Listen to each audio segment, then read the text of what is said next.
नमस्तेस्तु भगवन् विश्वेश्वराय महादेवाय त्र्यम्बकाय त्रिपुरान्तकाय त्रिकाग्निकालाय कालाग्निरुद्राय नीलकण्ठाय मृत्युञ्जयाय सर्वेश्वराय सदाशिवाय श्रीमान् महादेवाय नमः।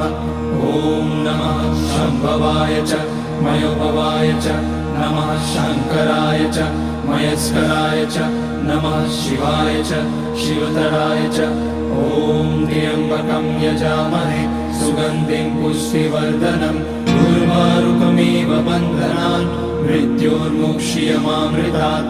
नागेन्द्रहाराय त्रिलोचनाय भस्माकराय महेश्वराय नित्याय शुद्धाय दिगम्बराय तस्मै नकाराय नमः शिवाय।